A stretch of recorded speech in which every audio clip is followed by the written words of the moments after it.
سبحان فالق الإصباح. Yes. That's right, infidels.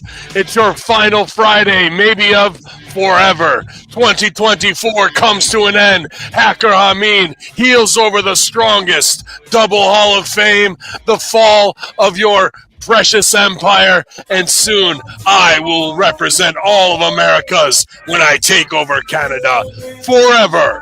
So hear me now, infidels. You can drone on and bitch all you want, but it falls on deaf ears, because this is the Friday locker room for real veterans only. YOLO! And Matt's allowed to come.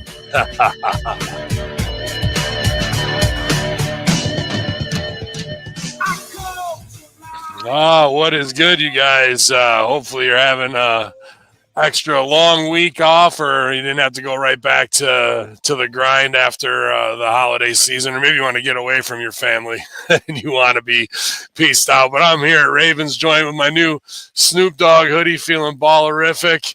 Had a good time with the family, and you sold out and you bought the Snoop Dogg hoodie. Yeah, I bought it.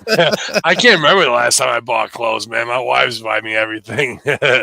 So, but yeah, man, I had a good time over 8, and now it's New Year, new me. Same old shiz, Briz. Hey. It's going to be an interesting one because we got 4 days left in this month, and 20 days till the transfer of power, allegedly. And in that time, what can and will happen? And boy, I think something big is coming, bigger than the Netflix premiere of WWE.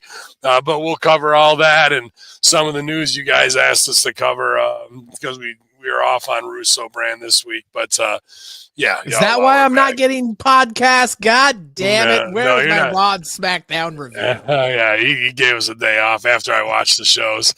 But yeah, people are hot about HMG. There's just stuff that's got to be revamped. Vimeo wants to charge me another $600, and the business model just needs to be, the tech side of it needs to be reworked, because what I'm paying in subscriptions now between StreamYard and that and other things, Adobe and Dropbox for backup, and just like it's the business model needs to be looked at. So I appreciate you guys hanging with us, but I know some people are like, if it's not in my RSS feed, I'm not going looking for it. I've been trying to get out the main shows that we can here on YouTube, but yeah, I'm not sure where it's going, but we have to come up with something. I know Vince was a little bit hot at me on Christmas Eve, but he knows it's insane at Ravens Joint. Like, I'm not trying to be apples to oranges, because this opportunity is my life, you know what I mean, going forward. So not that your guys' money and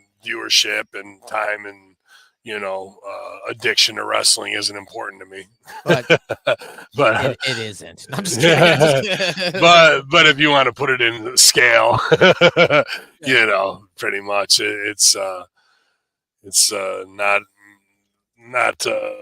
priority number one sometimes. And I'm not saying you guys aren't valuable to me and are invaluable and all that. It's just got to be a better boss, I guess. But sometimes things have to be revamped. So hopefully in the new year, we'll have everything running the way it should. Before we get into any stories here, Aries Wrestling Entertainment Action Figs wants to know, hello, Ben, what happened on your match against Chris LaPlante? What was in the envelope that Preston Zentradis had that decided the loser's fate?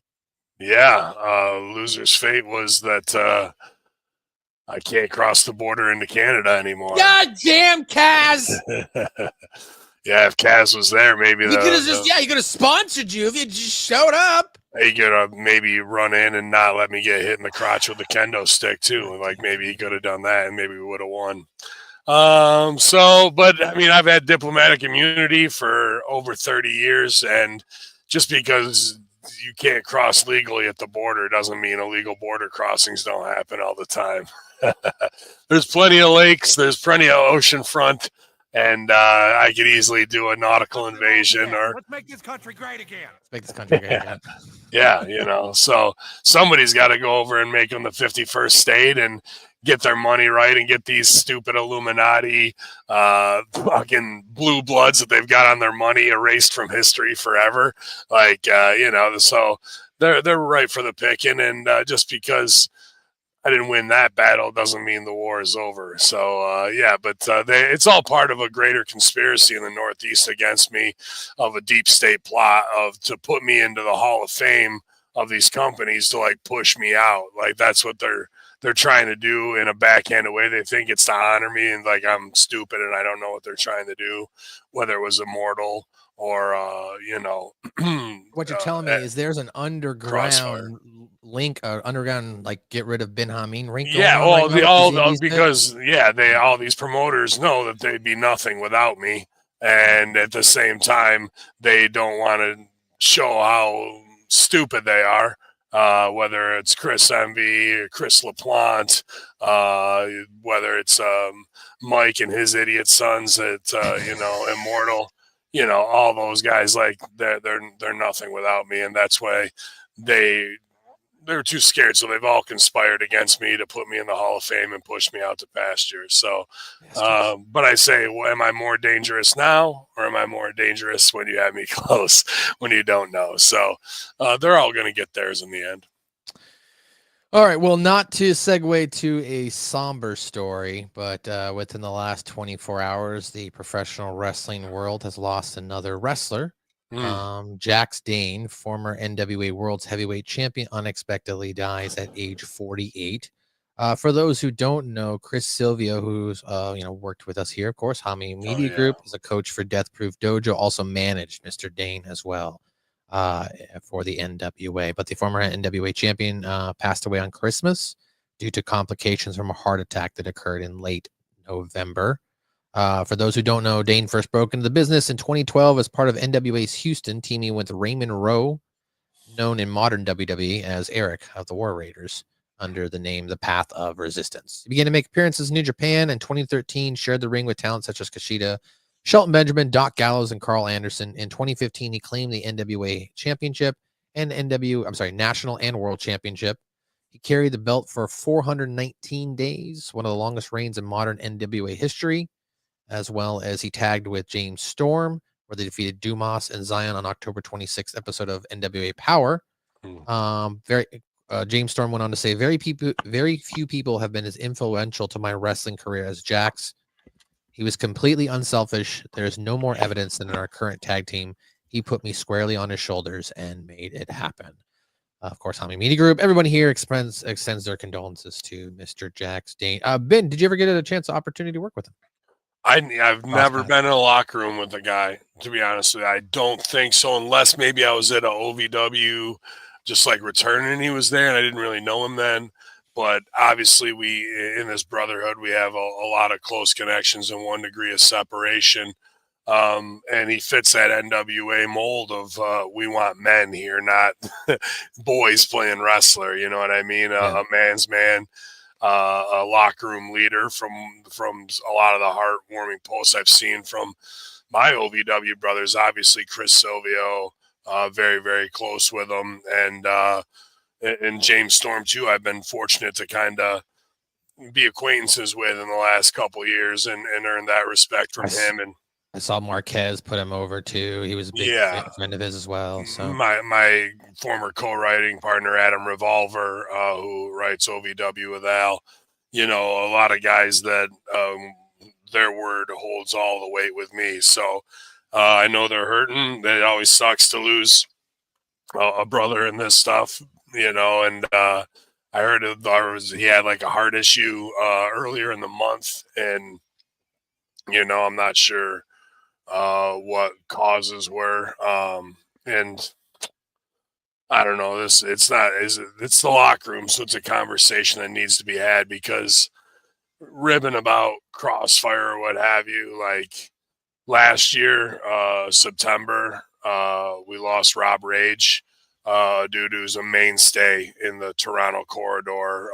He was in the dark side of the ring playing Hogan and I think Road Warriors too, like just a Jack Diesel dude who's old school and really got it and passed away in a very similar way, dude. And I just want my brothers and sisters out there too. I saw some pictures of sisters this week, and whatever's going on in Florida with B12, with water, with advice. I need some B12. I don't know if you do, because you see what the end result is. True, that's true. Like I said, now's not the time to maybe have this conversation, but it worries me, bro, when guys my age who are in peak physical condition are falling out, who are super heavyweights, carrying a lot of extra mass, just to go put on underwear and roll around to look like comic book heroes. Like, what are we really sacrificing for this? We learn nothing decade after decade from our peers, you know. That's how strong this spotlight addiction can be. And I'm not trying to say anything about Jax, because I don't know the guy, you know what I mean? I'm just saying I have friends that I know are on gear right now that I worry about, because it goes from extreme addiction to spotlight in the gym and looking great and to getting back to where you want to go and getting those opportunities. And then when they get them, they get bored and depressed, or the promoter's an idiot and doesn't know how to book you, and now you're on the sidelines. And then the dark side of addictions, whether it's pills and whatnot, because you're bumped out and all that takes over, and you start mixing all that together, man, and bad things happen, you know, unfortunately. But this is not a comment on his loss or what have you. I just know that a lot of good brothers are feeling it today, and I just hope we're making healthy choices out there so we don't have to see more stories like this down the road, you know. With, you know, advancements in medical science, health and fitness that we've continued to evolve as humans over the last, 10, 20, 30, 40 years, do you ever think we're going to get to a point as a health technological side where someone can take a steroid without any medical long-term effects? Do you see that in the future? No, I don't think there. I mean, there's positives to steroids and TRT, I guess, when used underneath. I say this with a surgeon and a cardiologist in my in-laws. And I don't know anything about that, so that's why I'm asking. I'm like, is it going to get to a point where they're like, okay, well, we can, mitigate the side effects? I'm sure they've got a ton. I don't know, like. At the end of the day, you're talking about synthesized testosterone, right? And that is going to have its side effects of psychological or physical, because you become obsessed in your mind about being an Adonis and ego, and I'm not this, or I'm a fat woman who can't lose weight because my metabolism shut down, so I'm going to start taking Ozempic by the handful and not worry about any of the side effects, because don't I look sexy in time for my trip to Cancun? It's like our mind is not in the right spot, as opposed to let's see healthy organic foods make 2 hours a day in our society for exercising, like instead of just convenience and sit there and eat off the dollar menu, which is so easy. I mean, what can you get to eat at night? Like, I get out of here at 10 at night. What is there open that I can go? Taco Bell, McDonald's, Burger King. So you're in a trap of this shit, right? Like, now Will RFK Jr.'s program, who's also on way too much TRT, like you don't look that good, bro. Like, like that's the whole thing. Like, that's gonna blow up in their face too. Of like, eat healthy and you can be like me, and like, no, dude. Go to 2 doctors and take a double shot of fucking test and androstenedione, and then hit the gym with a personal trainer and personal chefs. Then you can be like you. You didn't hear they're coming out with Rocky 7. RFK Jr. is gonna. He's gonna be in it. This time we get him. So even when I see, like, I'm glad they're getting rid of maybe GMOs and dyes and all this shit. Yeah, that's a great positive step forward.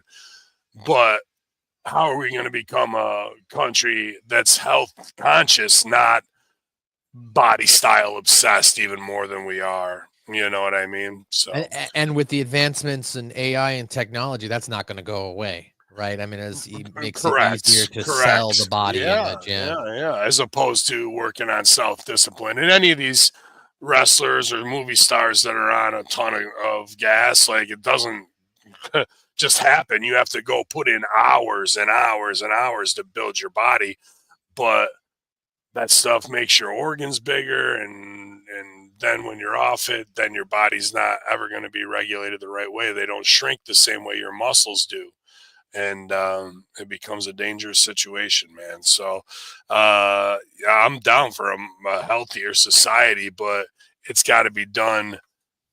It's really the thing that could unify us, as opposed to being like, but what will happen is there'll be the super sexies and the fatties who don't want it. Like, it'll divide even more, right? Like, it won't unify us and pit us against GMO foods and big corporations that have been poisoning us, who do it through the food and then make money off the cancer treatments. Like none of that will be in the forefront. So I don't know, man. Like, I know that this is a long way around. I just see so many people in Florida trying to get to NXT, to NXT developmental, and fucking get the approval of a guy who's probably still on gas, and he's putting himself in the forefront of Netflix commercials and every other thing. So it's always going to be a weird, broken system, no matter how much any of us comment on it. I don't know, like, that's just part of the carny world we come from, I guess. Thankfully, my character and what I need to do as a heel, no one needs to live vicariously through me. I mean, I could always be in better shape. We all could, but I didn't have to worry about that as much as I've seen on baby faces that I know it can destroy their mindset, bro. You know, look at when Sheamus came back. People would have killed to look like Sheamus when he came back, but they're making fun of him burger after burger after burger. Like, that's a rib, like, haha, in front of the people. But that is a real, like, oh, fuck, they're talking about me back. Holy shit, you see Sheamus? He looks like shit, da-da-da. And they're in your head. What did Sheamus do? Next 2 weeks, 3 weeks, he was in the gym 10 hours a day, I heard, bro. Like, sure, they might have just gotten the call out of nowhere and he wasn't ready to come back and did what he was asked, but that's how they'll fuck with your head too, bro. Like, they'll do it on camera to rib you, and then the psychology of it is, fuck, I could be getting released if I don't get in shape, and prove to them everything's a test. Remember me saying that about 1,000 times? Yeah. Like it don't matter who it's for. They just want to see, can we make you jump through this fucking hoop? Will you go, oh, dude, you see Sheamus from 3 weeks ago? Looks awesome. Yeah, I wonder if he took a horse dose and fucking cut all carbs and was just in the sweat box for 3 weeks. Oh, yeah. Ozempic. Yeah, dude. Like that. Yeah. Cold-blooded popped me. HBK can have his eyes on two different talents at once. Points. That's good. All right. Well, to jump into some more world news here, bird flu virus shows mutations in first severe human case in United States, man. The bird flu. The CDC says the patient sample showed mutations in the hemagglutinin gene, a part of the virus that plays a key role in attaching to host cells. It's a 65-year-old from Louisiana who's suffering from severe respiratory illness. The patient was infected with the D1.1 genotype of the virus that was recently detected in wild birds and poultry in the United States. Not the B313 genotype detected in cows, though. As of right now, they're saying that this is only one person. It's isolated. Thoughts, though, Ben? I saw a video yesterday in Portland, or not Portland, but somewhere in Oregon, where they rented out a bowling alley and had a coronavirus party, COVID party, where everyone wore masks and they all bowled with masks on, and everything was super clean. You just happened to see that out of nowhere? I know. It just happened to pop up into my feed. Isn't that crazy? Thoughts on maybe bird flu, COVID? What are we ramping up for here, Ben? Same thing they did to him last time. Dump a global pandemic with fear and loathing in his lap. Here you go. What did they just say? Weren't 80 different viral strains just stolen from a lab last month. Yeah. Yeah. And they would never go to major metropolises and release those. They've never done that before. Like, do you think they won't run this playbook back because we haven't rebuilt the gallows for the people who did it the first time? Because they didn't. They don't have the fear. Bill Gates, Fauci, they don't have the fear yet. When they've got that United Healthcare fear, you won't see things like this anymore. There isn't just a fucking goose that flew from Ottawa down to Louisiana and coughed on this fucking guy, or he ate it and like it's just in there. That it's not like that. Same as there's no bat stoop. Same as there's no monkeypox that from a guy fucking a monkey, or that's how AIDS is born when they try to put that out too. Like they're all lies. They're all lab concocted, and they're all used as a bioattack weapon on the people of the world. And then when you see propaganda roll out like you just did, hey, we're having a COVID party with masks, everybody. We're going bowling. Let's get back to this will be the new normal. You can wear the mask, but you can go out. 15 days to the curve, 6 feet distance. Like, fuck, dude. Anybody who produced that video, anybody who's involved with the propaganda, instantly should be taken. Instantly should be taken and put on as a true bioterrorist, to be honest with you. Like, it just don't stop. Or the fact that they'll relabel the flu, make everyone super fearful, and get you right out there to get more inoculations. And they'll be, out of the 85%, 45% will go out and do it this time. You know, like these playbooks don't stop until you get to the person writing them and put the true fear of the end of life in them. Mike Martin says people aren't going to go for this crap again after losing their homes and jobs and families. Do you think I was going to say, do you think people will comply or they will revolt? Ben? It would take one fucking small bombing of a major metropolis and you are right back. You're in a military lockdown 100 times worse than you could ever imagine COVID was. You want to see 15-minute cities. Nobody gets to cross borders between states. You'd be lucky to go from New York City to Buffalo without checkpoints, where your car is invasively searched, and then they'll drop the pandemic at the same time on that to double down to keep you inside, bro. It'll be nothing but Amazon delivery life that you will not see. It'll be Grubhub. There'll be nobody but delivery drivers on the road. So instead of being observant, let's say, of potential outbreaks, what we really should be paying attention is potential riots, mass looting, mass uproar of anything. It could be anything, right? They would want that. Exactly. That's what I'm saying. They want that, right? If you want a police state and a militarized new world order under a deep state that runs the military industrial complex, and you don't want to cede power back to the people in the corporations that allegedly have alien drone technology 1,000 years ahead of what our own government has because they've been gone unchecked and unprocessed. You think they're going to give that up? You think they're just going to be like, nah, it's a new day? Yes, it is. And power to the people. Like, fucking, it's lose every time. They're not going to give that up. No matter, like, I'm not trying to mock Mike Martin. We've been through this. We'll never go through it again. They will press 2 different buttons and the whole thing comes down, and they are right in charge of it all.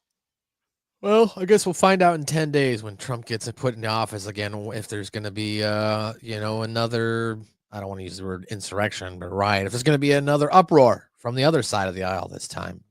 So we got that to look forward to here in the next week.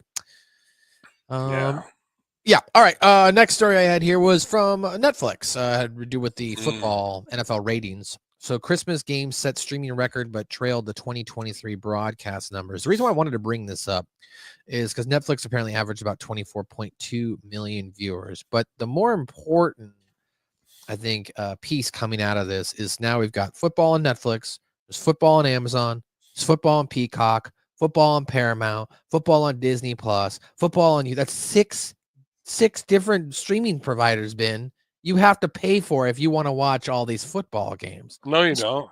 Oh, well, I mean, no, you don't. But I mean, to the SportsSearch.club, VIPbox.nu. I got it. You don't but have I'm saying to the common man, they're paying for all this. I just wanted to get your thoughts on what you as far as the NFL potentially, and the NBA's hurting in numbers too. But do you foresee it going the same way with the NFL, where people are just going to get tired of paying for all these services and they're just not going to watch the game?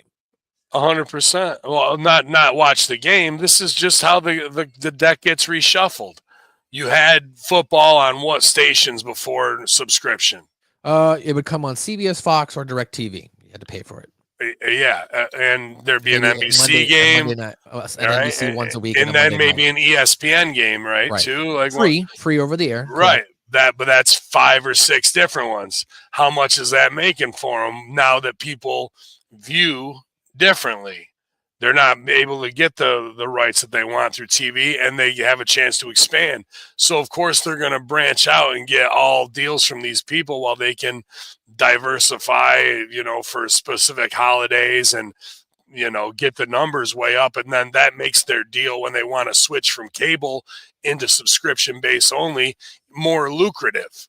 It's like any good drug dealer giving it to you for free, and then you come back for it to some degree, and now you're paying for it. And though people finally go, and there's already apps for this, what subscriptions do you have that you don't need, right? Like Rocket Money, yeah. Yeah, all they did was take the bloated DirecTV model, which DirecTV started at $39.99, and by the end it was all done. Like DirecTV is going to be dead within a year, right? Like if not dead already, it's $180 to $240 now.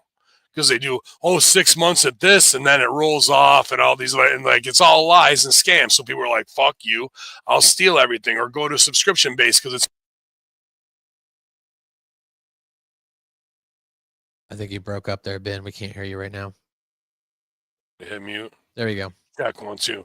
It doesn't hurt as badly when it's only $15 on a subscription, but now you get 10 different subscriptions because you want to watch all the NFL shit. Where they and whatever movies or shows over here, and now you're right back to your $150 to $200 media costs. And then once they screw that over, they'll conglomerate and have their own thing because people will be tired of it. So it just is a constant monopoly until it breaks down to resell it as demassified properties, and then boom, right back into it again. The cycle repeats.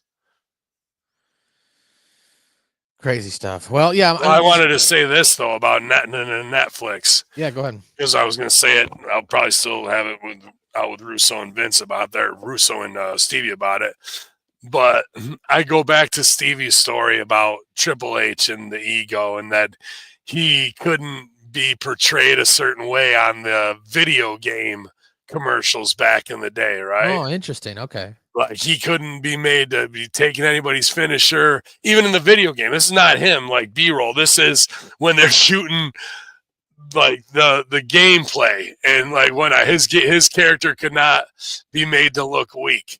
And say that I'm rushing through all the commercials in my head of video games. I've never seen Triple H. Usually he's the one giving the pedigree in the video. Exactly. Like yeah, it's interesting. By design. And even Click this week where Nash is like had to stay quiet because he doesn't want to because Game's his boy, right? He's probably one of his main consiglieres, even like outside to get an outside opinion of like if they're trying to work me on shit or not or how to do it.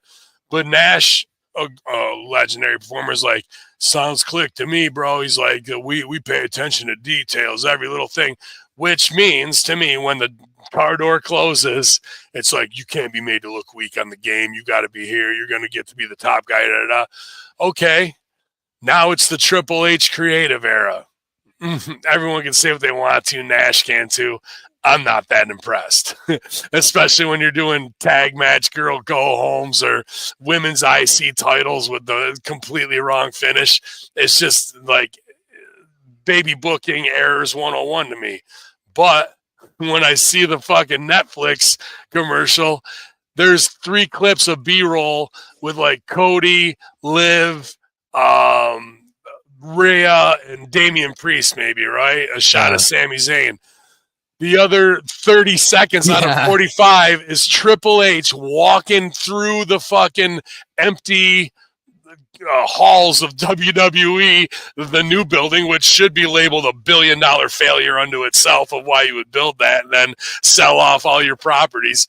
Well, I know why, because of NDAs, but it even follows him through a hallway on the over-the-shoulder shot of like, why are we watching this guy walk into a room so he can stand in front of the Netflix sign as we look over his shoulder of his silhouette like, Triple H did this for us. Thank you, bro. You brought us to Netflix. It's your era. Not like you feel all that built in. And I just watched that Nash thing. Is like, we pay attention to details. Everything we do is important for what we do. Like on how to get over. Yeah, that is the wrestling snake mindset. And then when I see that Netflix thing, it's nothing more than a fucking homage to like, I'm the guy now. Game on. It's just like ridiculous, bro. As opposed to, and what did we hear in the past? There will be no stars. The brand will be the star. Well, I only saw really one star featured in that commercial, and it was Game. And that also goes to say, do they even have any stars? Well, yeah, they do. I thought I remember an episode of Raw or SmackDown where John Cena came out and said it was his retirement year and retirement tour. Have we seen John Cena at all? Oh, we're saving for January 6th. Well, we just had the biggest Netflix NFL fucking thing in the history, and everybody's wanking over that. Who do I see on that? Liv Morgan cutting a promo that nobody knows who she is. She's not larger than life. She looks like a girl who probably would have made the dance team, not even the cheerleading team. Could have gotten the boogeyman. At least he would have been no more. No, we should have got John Cena on his retirement tour telling everybody to fucking tune in. But we instead you think Liv Morgan's a household name. These are the decisions that the fucking creative genius who's in charge is making. Like that's why you have record low numbers, because you're featuring these girls that are playing wrestling in a real fight. Who could she ever beat? She weighs 115 pounds, bro. She's 5'1". There's no believability. If I'm going to do anything that's not Rock or Cena related, you put a Jade Cargill and an Omos down there where the people in the crowd are going, Jesus Christ, who's that big son of a bitch? Right. Bigger than all the NFL guys. Liv Morgan's supposed to draw. Come on, dude. Like, these are the most idiotic independent promoter mistakes you could possibly make inside the bubble, thinking that people are going, hey, everybody, Liv Morgan's on NFL. Get in here. I watch wrestling and she's on wrestling. Like, you couldn't be any more myopic inside the bubble. And then here comes the commercial. Time to play the game. It just tells me everything I need to know about this fucked up carny business, bro. Everything.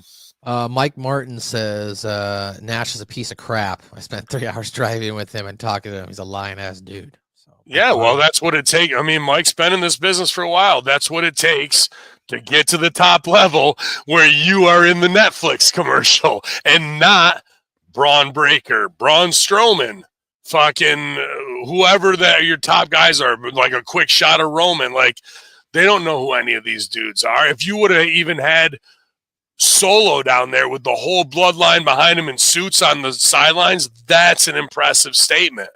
You know what I mean?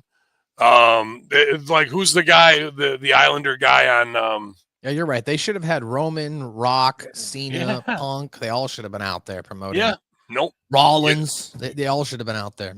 It's ridiculous. So that is what I see in going into Netflix. Will they draw a huge number? Yeah.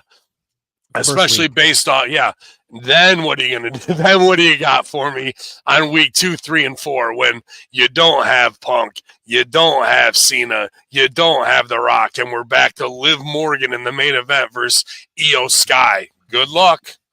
You better have Triple H walk out and stand. Even at MSG, what was the thing that drew the most? That they're all disappointed in the numbers of that MSG show, 2.2 million, a joke, and nobody's really holding their feet to the fire on that, which they absolutely should. Then we go off air and apparently get 45 million on a viral clip. What's that viral clip, Matt? Kevin Owens and Triple H shoving each other, Triple doing H business that'll never happen. And then they stretch it. And here's the real capper of the fuck you on the creative that really got me hot this week. So they get over the package. Pile driver is now a banned and deadly move, right? Yeah. Fucking should be fined, should be suspended, whatever. Can't use it. Cody gets stretchered out. I don't remember if we saw Cody on SmackDown. When's the next time I see Cody on a fucking video clip? What's he doing? Did you see the video clip he was in this week? He was judging an ugly sweater competition between all the girls. Was that the first time we saw Cody since he was stretchered out? I don't know. I could be wrong. I don't know. I thought I saw a picture of him in interaction with Drew McIntyre. I don't know if that recently happened. Regardless, like, you got stretchered out. Yeah. If you did anything on the shows, I already don't remember them. That's how fucking lackluster and mailed in they were going into Christmas.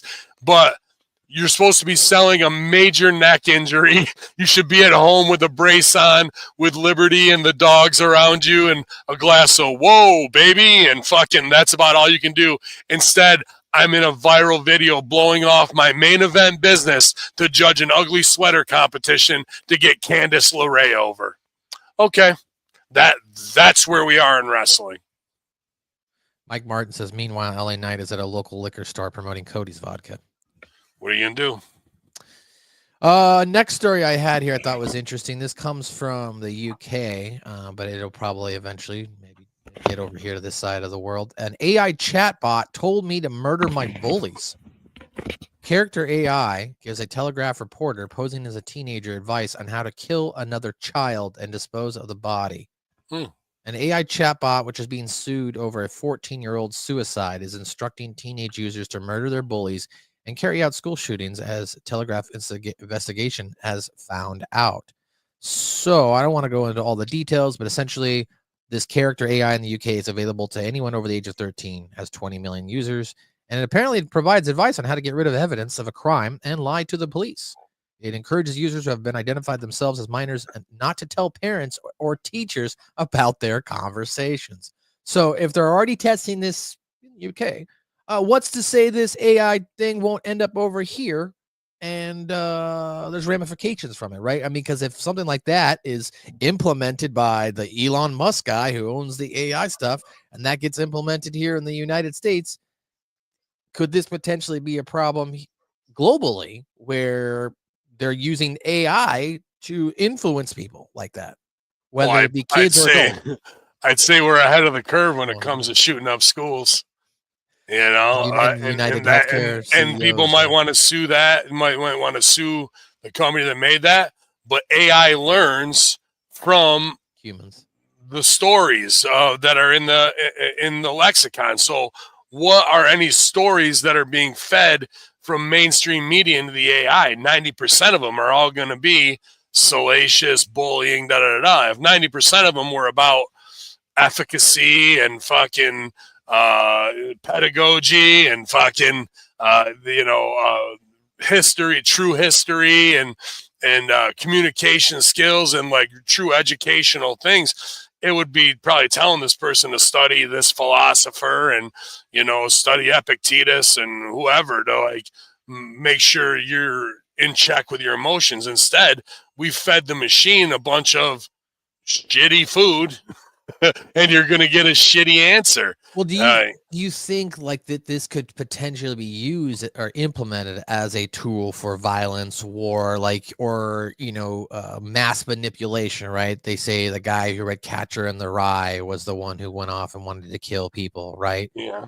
Lenin, if you will. So it's like, do you see that potentially happening, them utilizing it like that to get people to go out there and do their bidding via AI? See a body, catch a body coming through the rye. I don't know about AI doing anybody's bidding. I think it's just a reflection of what we fed it. If we fed it more Gandhi, if we fed it more of that, then the response may be different. But we're a war society based on division for marketing and every other thing. So it's just spitting back of what I think we really are, and to have it come to the U.S. I mean, it's AI. It's in everything. It's I in guess Google, my thought Microsoft. is someone can, like Elon Musk, right? Creator of Grok on his fucking website. He could go in there and change stuff to where it would then potentially have, horrible outcomes. I guess is what I'm saying is. I don't know. I guess I don't know about like AI enough to develop it. To me, it's a constant updated learning system as things are fed into it. It's not like, let me program my AI. I'm not disagreeing with that. I'm just saying that someone can come in and manipulate it further for their own, reasons, if you will, whether that be positive or negative, I guess. Yeah, I don't know about murder, but I got to believe that the deep state 110% is using it for stocks and or like AI, or like Mike Martin, AI are turning down people's disability claims. I mean, that could be, that's technically right. 100%. My wife one of my wives works for MetLife and handles death claims and all that stuff. Like, I could easily see a lot of her mail job, like of double and triple checking things being taken over by that could have it done quickly. And there'll be errors as it learns, but is there human errors in those systems now? Absolutely. So I guess what's the percentage of work that needs to be redone, and how quickly can a computer do it versus a human looking for those issues? So yeah, I guess my concern is, right, kids are so easily manipulated these days by social media, TikTok, influencers, whatever it is. They get on an artificial website, and then this AI website is telling them to do things they shouldn't do. So that's, I guess, my concern. Yeah, I would say, yeah, man. I guess it comes back down to parenting, of what you're going to let your kids have at their disposal. Are you going to have the library of pornography that's out there, give it to your 8-year-old on a fucking iPad that they can get to it? Or are you going to, I've seen some states want to ban social media until 16 years old, like a driver's license. That's smart.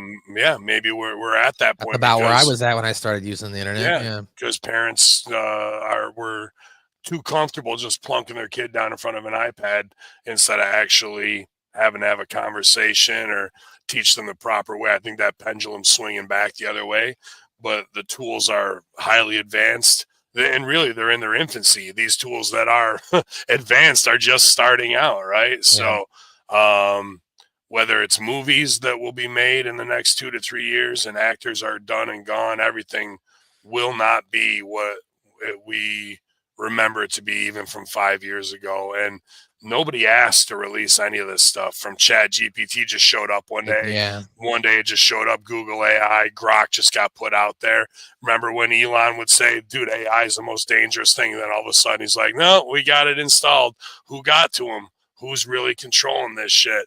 These are the nameless, faceless deep staters that must be exposed if you want to, because we can't just go ban the AI that's telling a 14-year-old to go fucking do some foul shit. Like I said, it's just a simple enough now program that's a reflection of who we are and what we put into it. It's going to take a real societal philosophy movement in order to change that.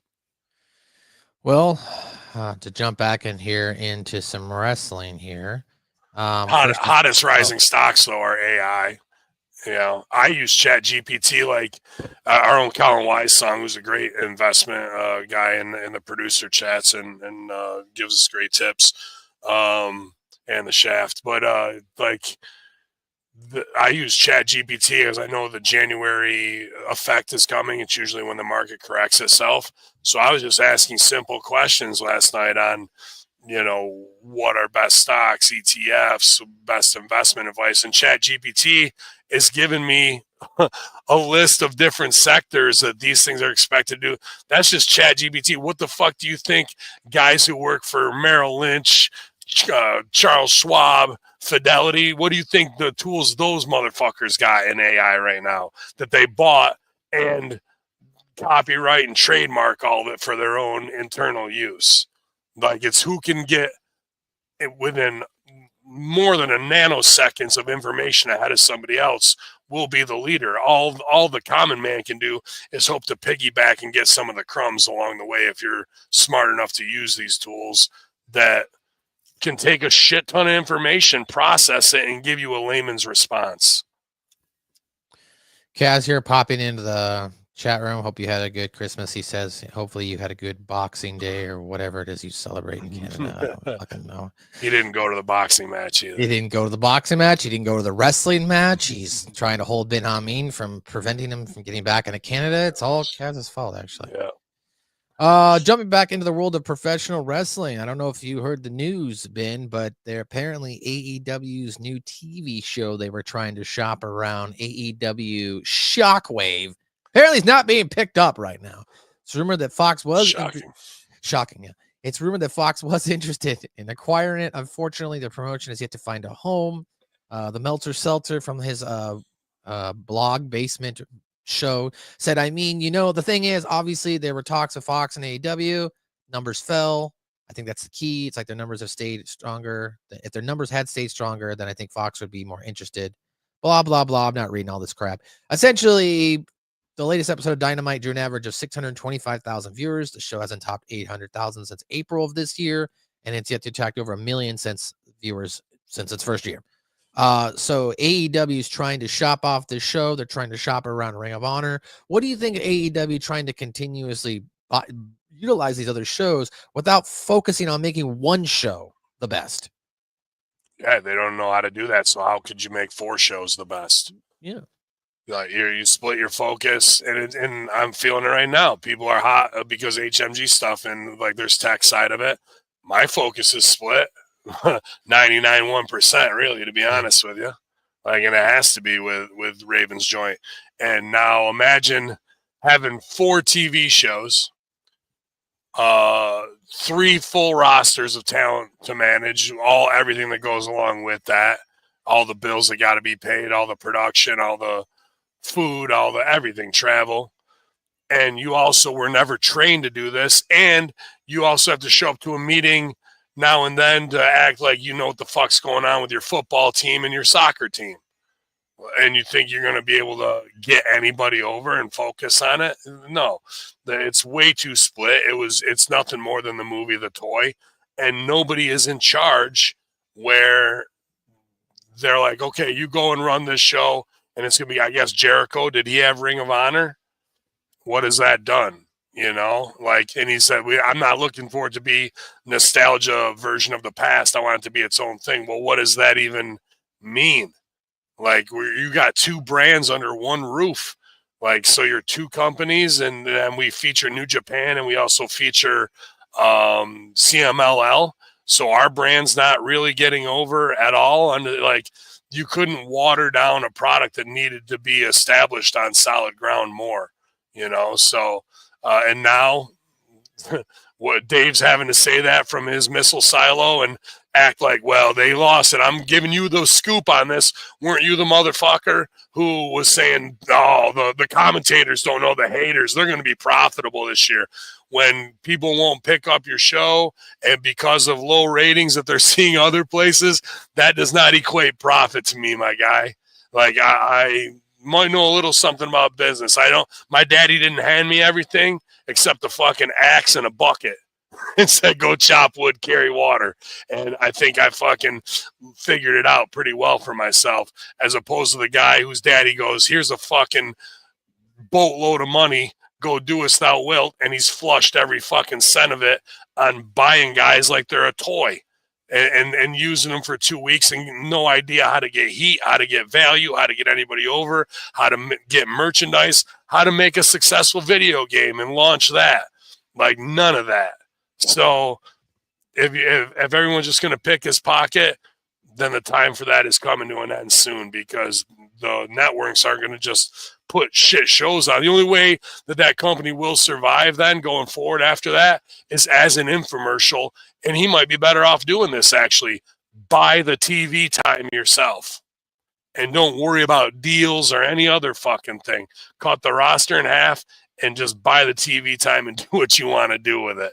Because otherwise people are going to have to judge it against other TV shows. Is it a success or is it not? Yeah. Good points, Ben.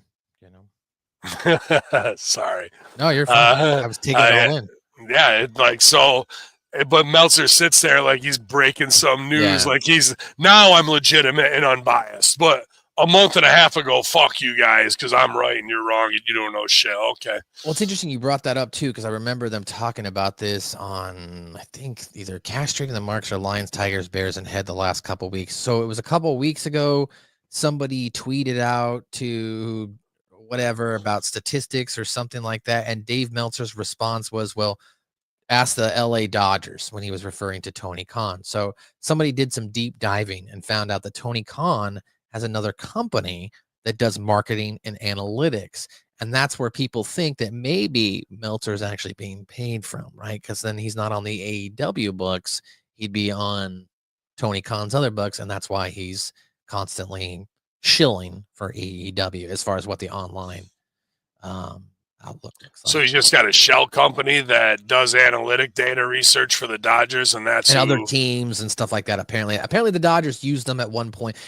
Meltzer was trying to say it's Tony Khan's responsibility. The Dodgers won the World Series. That's what he's got a piece of software that he bought from Martin Shkreli or somebody that does Moneyball analytics, and he sold it to these guys. Not like he's checking in with the Dodgers or has any time to do with that. Exactly. But because this phony ass LLC is set up, he can pay Dave through that undercover. So you don't make sense.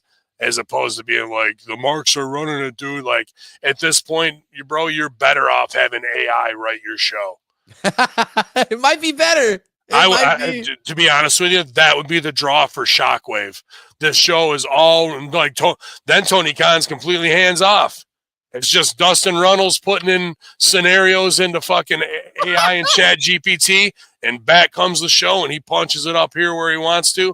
But it's the first AI written wrestling show. Then you can put the heat on AI if you want. It'll be done move by move too. AI, I'll tell you exactly what to do. Maybe Ricochet will finally get over. Oh, speaking of people apparently not going to get over something that got canceled this year. This is the first time since 2003 that WWE has decided that they are not going to host a tribute to the troops. It's being reported that while Bruce Pritchard is normally the guy who plays a huge role in that, with McMahon not being there and him usually being the final say, at this time it looks like Endeavor, TKO's holding groups, Nick Khan and Paul Levesque, are not interested in doing that. What are your thoughts on WWE not doing a tribute to the troops show, Ben? Oh, they're going to do one. It's just going to be in Riyadh for the Saudi troops. Got it. Sorry. WWE Blood Money 8. I always forget about that. We're actually moving away from Americana and taking that big Saudi money, and now we're going to say, fuck that, USA, where we came from. Okay, good luck. See how that works out for you. But then at the same time, we're nothing more than part of the war propaganda machine, But I just quickly think about not McMahon or Bruce, but Ari Emanuel and Rahm Emanuel, and why are we moving away from military honoring? Interesting to me. Maybe there's something that the military they sponsor in the Gaza Strip isn't as excited about that because they didn't get a missile deal like their friends in the Ukraine might have. Who knows? It could be any of those deep, like I just go to who's the CEO? What's their political connection? Why wouldn't you do that? And there's a couple of mitigating deep state CIA factors that come rushing into my mind. So what you're telling me is I should be on the lookout for WWE Gaza. Like that should be. It'd be easy to find a place on the strip outside. That's for sure. That's fucked up. Okay. Chris Jericho finally came around to what Matt and Ben Hameen have been saying for a year. Check your pagers for the pre-sale code. Check your pagers for the pre-sale code. Jericho explains reasoning behind AEW pivoting to shows to smaller arenas. This would be interesting. Yeah. Jericho says the worst thing you can ever do is overprice yourself or overextend yourself.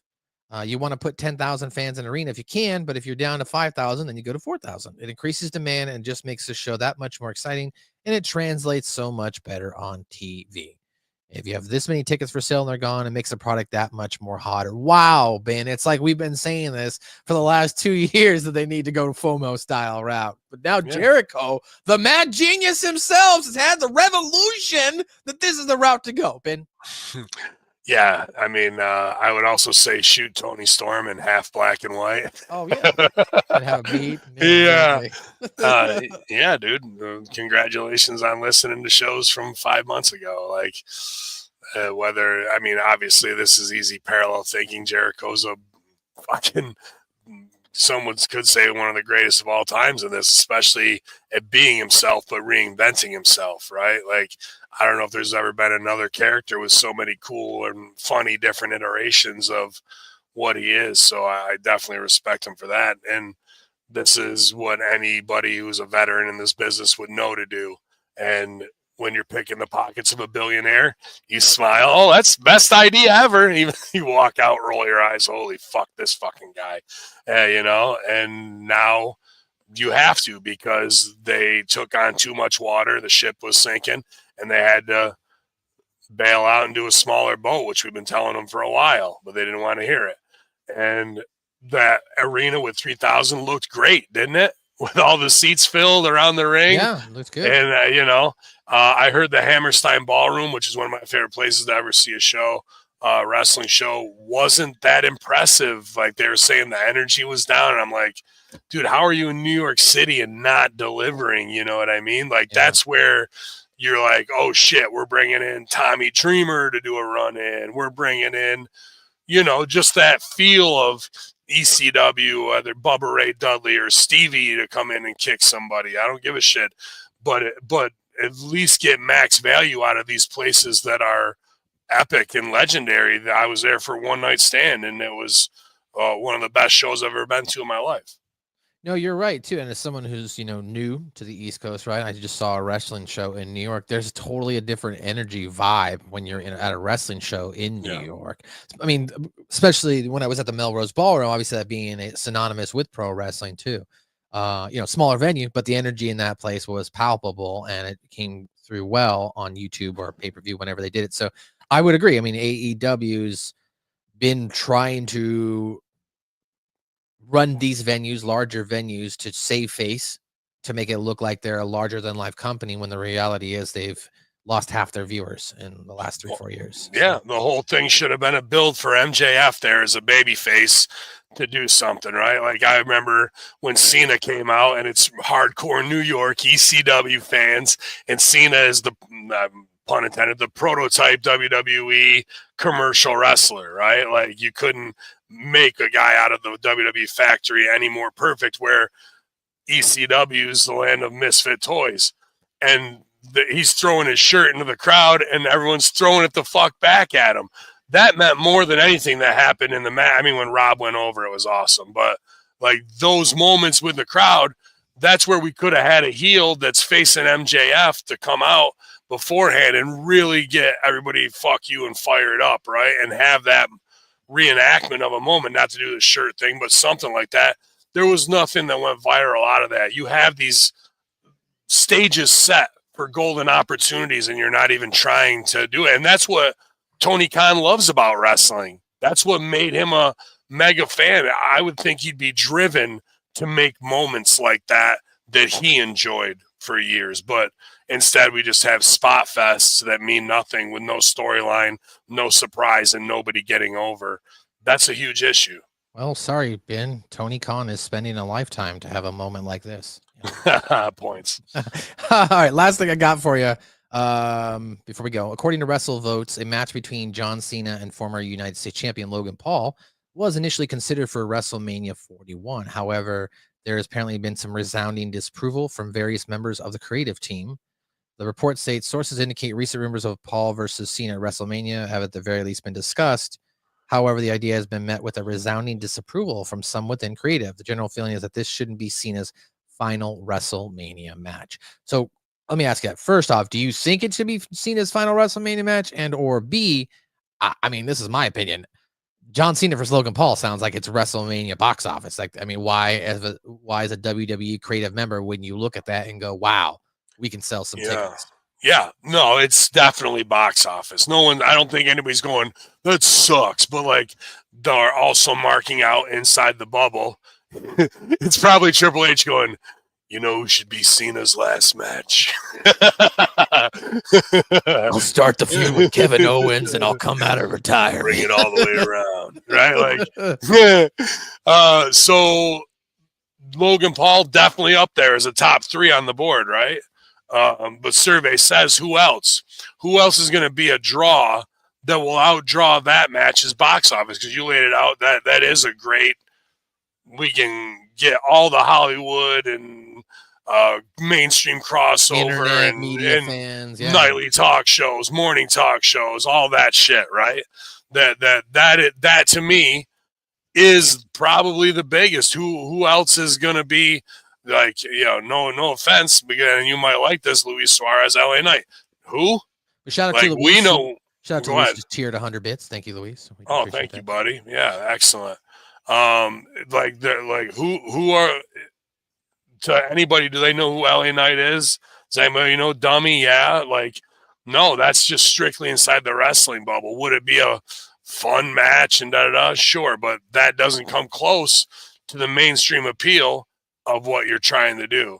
The Rock. We've already done that. Yeah, we've done The Rock. Yeah, Frank cheered 100 tits, so nice. I appreciate that.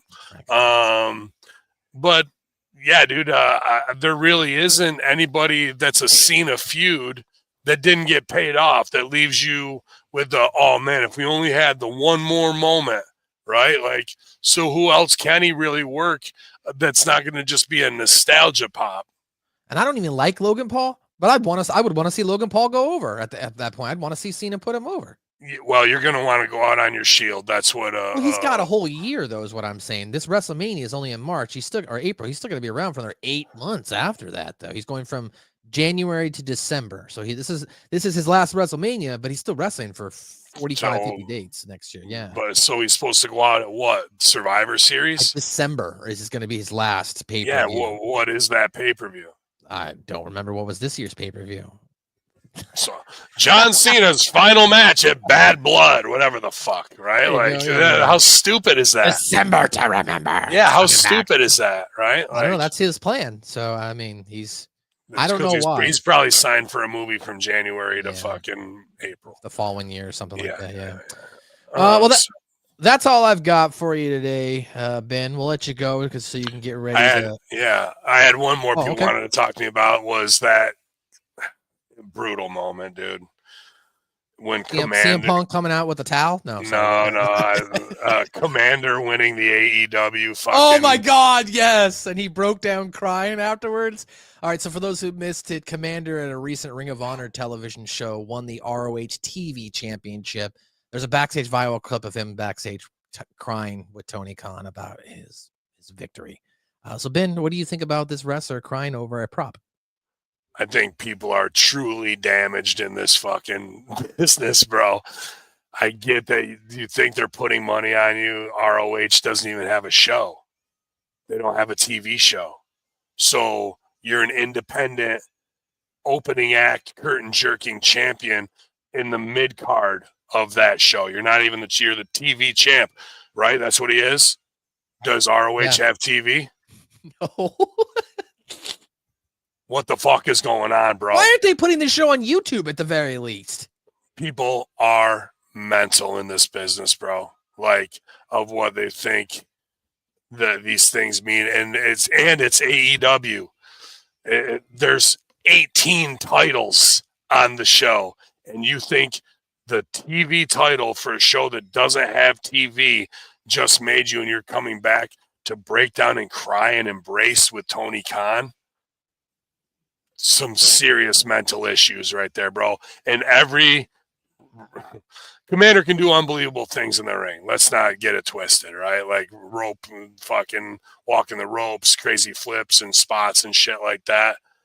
But these baby faces really believe they're fucking champ, bro. They really, in their mind, must convince themselves that I have beaten someone and I won this title. I have those types of reactions over a belt that is nothing more than a fucking prop at this point. And probably the lowest prop on the entire belt list for the company that doesn't have TV or the TV champ. Let me cry and embrace the boys watching that, bro. Every one of them going, oh my God, what a fucking mark, bro. Like, really ruined himself in the eyes of fucking his peers who are real wrestlers to go lay on the floor hugging the Money Mark promoter, bro. And doing the head thing, and yeah, like they're all bonding or whatever. The only thing I can think of is that they're together. Okay. I have a follow-up question from the Raw and SmackDown review I wanted to ask you guys. You guys have been talking about the last couple of weeks before we go. You guys mentioned about the fact that, right, Monday Night Raw main event comes on 1.7, 2.2 million. You go on YouTube, they got 45, 50 million views. And Vince Russo has been making the argument that the numbers don't line up. So I'd like to retort and ask him what you think. There are 8 billion people on the planet. 45 million is only 0.05. So it's not even a full 1%. Mm-hmm. Would it be logical to think that less than 1% of people are watching WWE highlights on YouTube in the world? Worldwide? I mean, that's a good equation to lay out there. Let me counter with this one.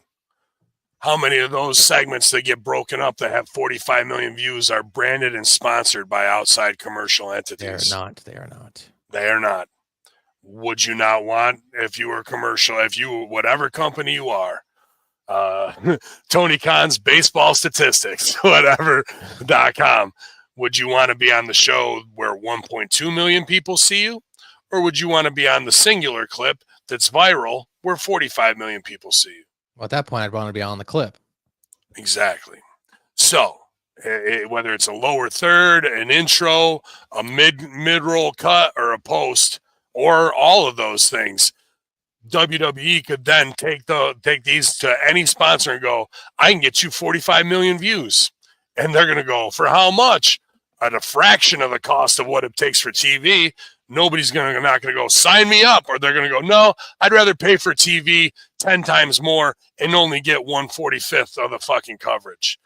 That alone, where as GGP would say, follow the money, or in this case, the lack of money being generated by it, now you're lying to me.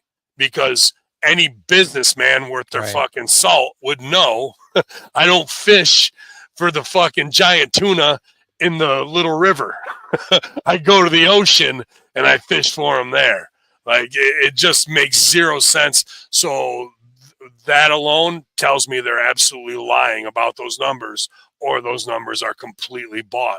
And to your point, if it was global, based on 1% of the world's population, then you could go, fuck, we're over in Beijing, we're over in Zimbabwe, I'm going to go sell local commercial space to all of them so it pops up in theirs, and you could fucking have, off of one clip, global commercial possibilities. But nobody's doing this. So they're too busy signing NDAs, crapping on chicks' heads, cutting their own commercial in front of a big Netflix sign, putting on fucking an Intercontinental Women's title that should have definitely gone to Natty Hart so it would have some establishment. Now we have 4 girls who will never get over, 3 of which really shouldn't even be on TV out of the final 4, and that belt is a meaningless prop. In fact, Commander should come over and win the women's IC title, because it means just about as much now as the ROH TV title does. And then he could cry with Chelsea Green. That'd be a great gimmick. It'd be fucking phenomenal. The gimmick could be back. All right, well, ladies and gentlemen, that's going to do it from the edition of the Friday Locker Room. We got to get Ben Hameen to Ravens Joint. Frank had a quick question. He wants to know when Russo's going to be at Ravens Joint, Ben.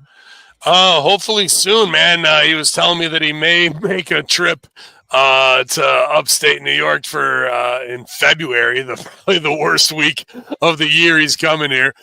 So I'm hopeful, man, that we get to spend a great day together, and I can show him the store and take him to my favorite spot for dinner, maybe do a little snowmobiling and shooting some guns. We'll have a good time. So, of course, you can check out my podcast, guys. linktr.w/South Park Pod on all outlets. South Park Pods with an S. We're also on Blue Sky now at smbsouthparkreview.bsky.net if you're interested there.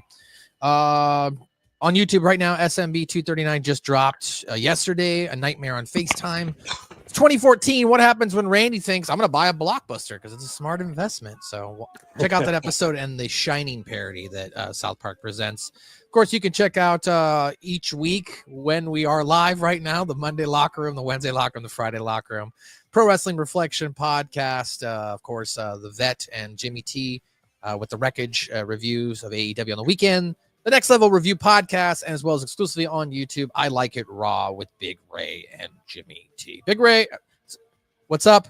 Love you, buddy. Hope you're doing well. Hope the family's doing well. Ben, what do you got for us as we leave?